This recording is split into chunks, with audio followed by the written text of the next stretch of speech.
The town of Emelangeni sat quietly between rolling hills and old forests, the kind of place where people knew one another's footsteps before they even knocked.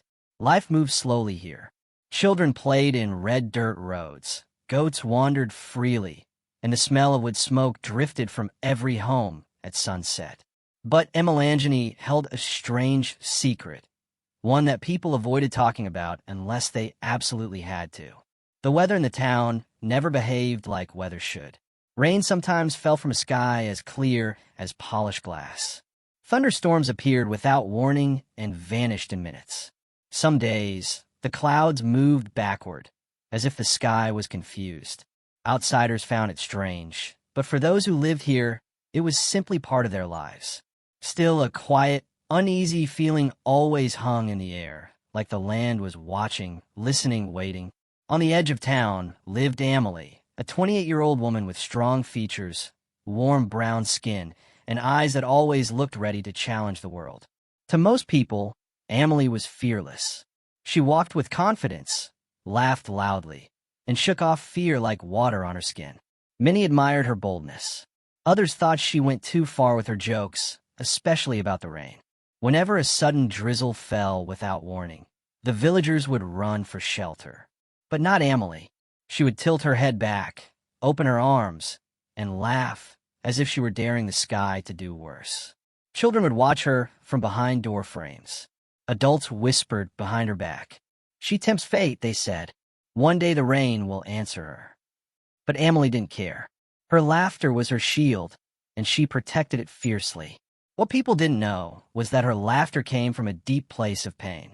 When she was only 10 years old, a sudden storm swept into Emelangeni, violent and loud, unlike anything the village had ever seen.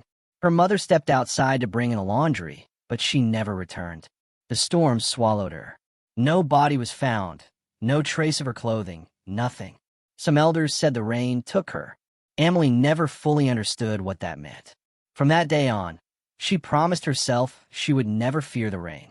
She fought her fear with jokes, with laughter, with stubborn pride. But inside, a quiet ache grew, an ache she buried so deep that even she forgot it was there. One warm afternoon, Amelie walked through the center of Emelangeni carrying a basket of vegetables. The sky was bright, a soft blue stretched from one end of the world to the other. Children played tag. Women washed clothes in silver metal bowls. Men fixed roofs or sharpened tools. It was a day that felt so normal, almost felt safe. But then, she felt a tiny cold drop land on her arm. She frowned and looked up. Not a single cloud. Another drop hit her cheek. A small drizzle began to fall, but only around her. People nearby jerked their heads up and stepped back. Some stared. Others crossed their arms nervously.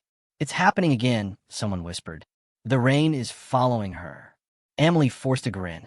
The drizzle thickened, forming a small circle around her, as if she stood under her own personal storm. She lifted her chin and laughed loudly, louder than usual. The sound echoed across the quiet street, bouncing off walls and trees. But inside, her heart tightened. She felt something strange, a weight in the air, like the rain was not falling randomly. She walked faster, pretending not to care. As she passed a puddle forming at her feet, she glanced down and froze. The surface of the water rippled, then stilled. For a brief second, she saw not her smiling reflection, but her face twisted in sadness, eyes heavy with grief, mouth trembling with fear. She blinked hard. The image vanished. A cold shiver ran through her. Something was wrong. The rain wasn't just falling. It was watching her. And for the first time in years, Amelie's laughter didn't feel strong. It felt fragile, like it could break at any moment. From that day on, Amelie could feel the rain's attention on her. It was as if every drop that landed on her skin came with a question she couldn't answer. She tried to shake it off, but the weather had begun to behave in ways that were impossible to ignore. The rain no longer came to the whole village. It came only to her. When Amelie stepped outside in the morning, even under a burning sun, light drizzle would fall gently over her shoulders. If she ducked under a roof, the rain stopped instantly. When she stepped back out, there was again, waiting, People noticed. Men at the market stepped aside when she approached. Elderly women muttered prayers under their breath. Even children who once laughed with her now watched her with wide, fearful eyes. Emily refused to let any of it touch her pride. When the drizzle fell, she laughed louder. She walked with an exaggerated swing in her step, as if she were dancing with the raindrops. Sometimes she joked loudly to villagers passing by. "Is this the best you can do?" she would say, spreading her arms. A little sprinkle, but inside, she felt the pressure building, the sense that something was coming closer. One evening, as the sun began to set behind the hills, an old man called out to her. "You should not mock the sky." "Emily," he warned, "it is not just water that falls here." She rolled her eyes. Old stories to scare children. The man shook his head. "No, the listening rain is real. It hears what you feel. It speaks when your heart is too loud to ignore." His words lingered in her mind long after she walked away. Over the next few days, strange things began happening. Small at first, then impossible to overlook. Rain slid down windows in the shape of curved lines, almost like crying faces. When she walked into her house, soaking wet, her clothes dried instantly, as if the water simply lifted off her skin. And the villagers, they began avoiding her completely. She found herself eating meals alone, walking alone, sitting outside her home alone. The space around her seemed heavier, like the air thickened whenever she stepped through it. Sometimes at night, she lay in bed and thought of her mother. She remembered the way her mother used to hum while peeling vegetables, the way she smelled of rain and soap. She remembered that terrible night, the storm that swallowed her mother whole. She remembered standing by the door, waiting for her mother to come back, holding a small wooden toy in her hand.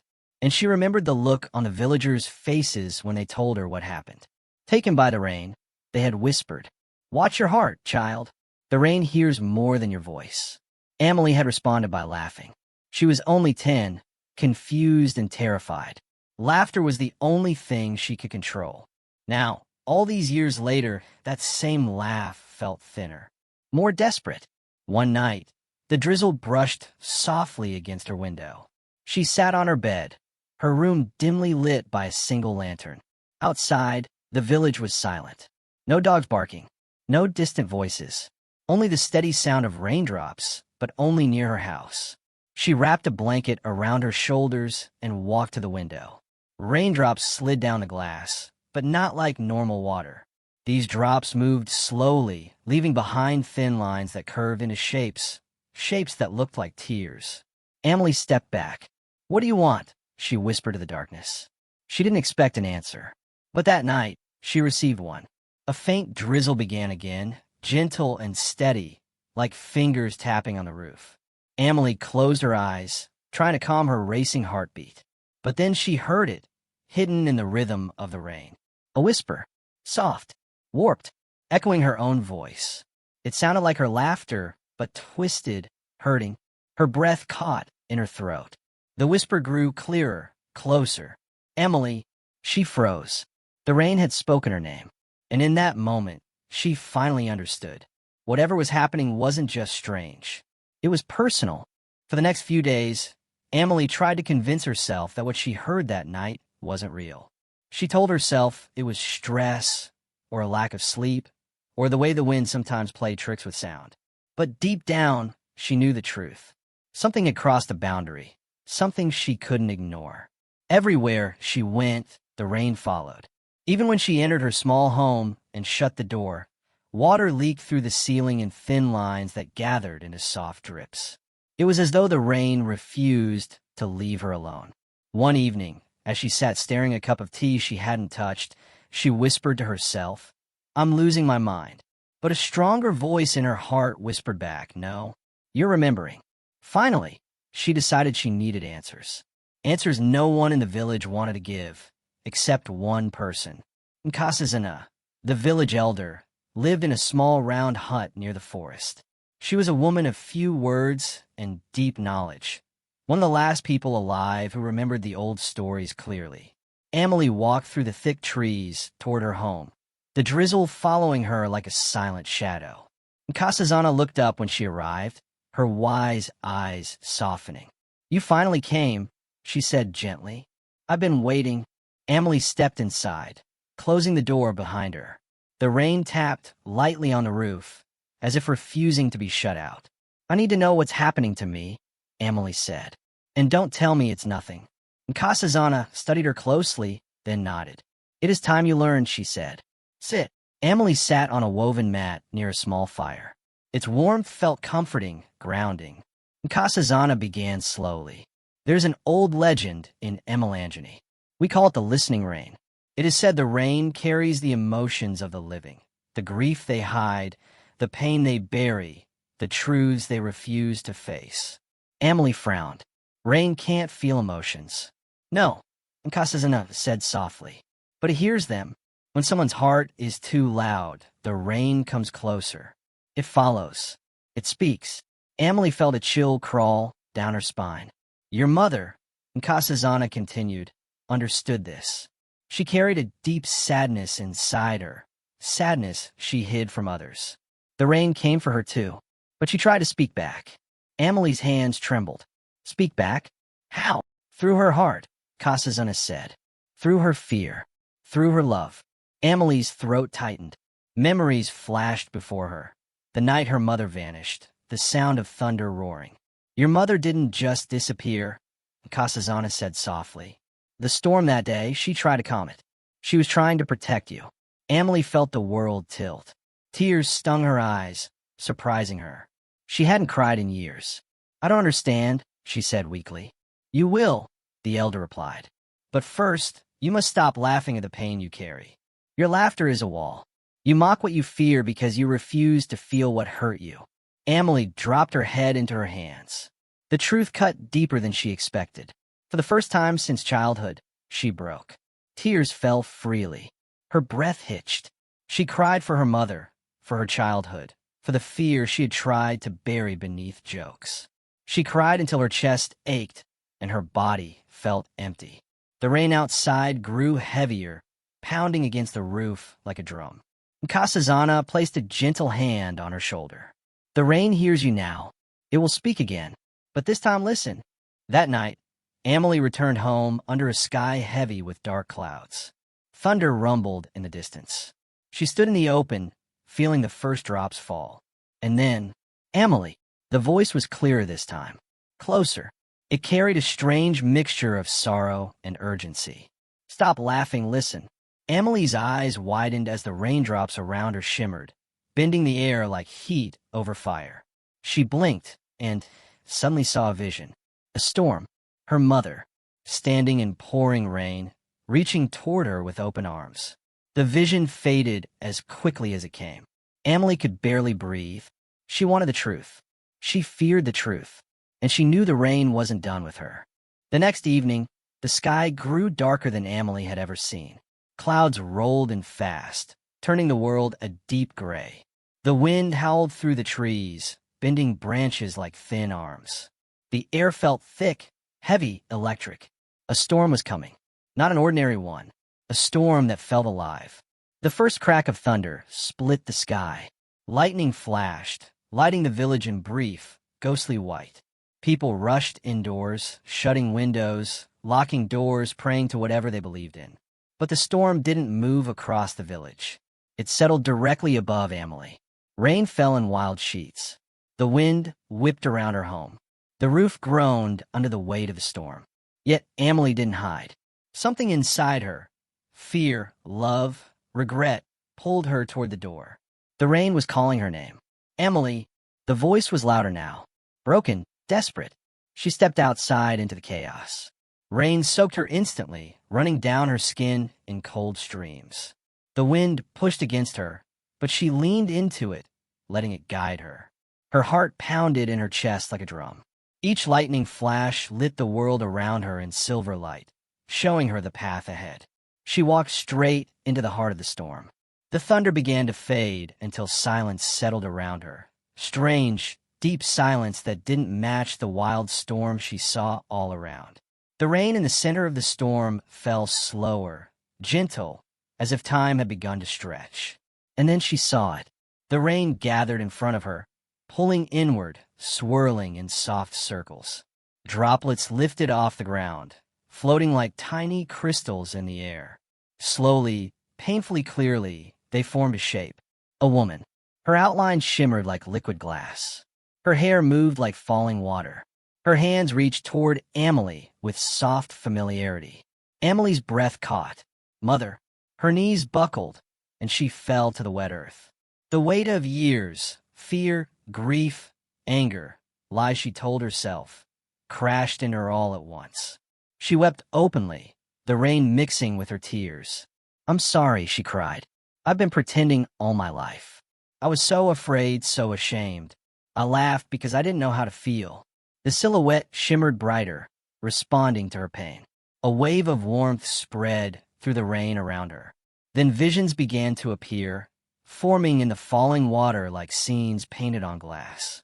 She saw her mother standing in a massive storm years ago, the storm that took her. But instead of fear, her mother looked calm, brave, determined. Her mother raised her hands toward the violent sky, whispering something Amelie couldn't hear. The storm's intensity dropped. Lightning flickered less violently. Winds settled slightly. It was as if her mother was speaking to the storm itself, calming it with her presence. Then the vision shifted. Her mother turned one last time toward their home, where a small Amelie watched from the doorway. A soft smile, a silent goodbye, and then the storm consumed her. Amelie shook with sobs. "I didn't know. I thought she left us. I thought she died because of me, because I used to laugh at the storms. I always thought the rain was angry at me." The shimmering mother form leaned closer.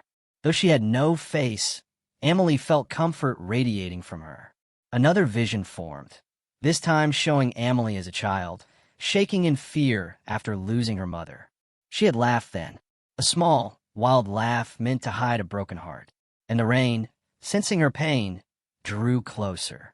But Amelie interpreted its closeness as threat, not concern. The rain hadn't been punishing her. It had been trying to reach her. Her mother's silhouette softened, spreading like mist into the falling rain.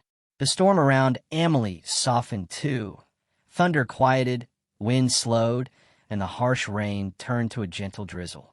Amelie stood, trembling, her heart open for the first time in years. The rain, in its soft rhythm, showed one final symbolic truth. It responds to pain. It mirrors emotion. It hears what the heart does not say. The rain had spoken back because she had refused to listen, to her grief, to her past, to herself. Amelie closed her eyes and whispered, "I hear you now. I'm ready to feel it." As if relieved, the silhouette dissolved fully into the rain, a peaceful release. The storm behind her faded. The sky slowly lightened.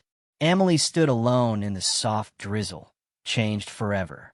The next morning, Emmeline woke to a calm unlike anything the village had experienced in years. The air felt still, peaceful, almost sacred. People stepped outside cautiously, expecting destruction, but found almost none. Trees stood tall, roofs were intact, and the ground held only shallow puddles. It was as if the storm had held back for her. When Amelie walked through the village, people paused and stared. Some stepped back respectfully. Others watched her with awe, as though she carried something new, something powerful and quiet within her. Amelie felt different. She walked slower, more grounded. Her laughter, once loud and forced, had softened into something real, something gentle. She no longer felt the need to pretend. Later that afternoon, when a soft drizzle began to fall, she stepped out into it. She closed her eyes and lifted her face upward. This time, she didn't laugh. She didn't run. She didn't challenge the sky. She simply breathed. The rain fell lightly, like a soft hand touching her cheek. For the first time, she felt peace in its presence. It no longer clung to her like a warning. It surrounded her like a quiet echo of love.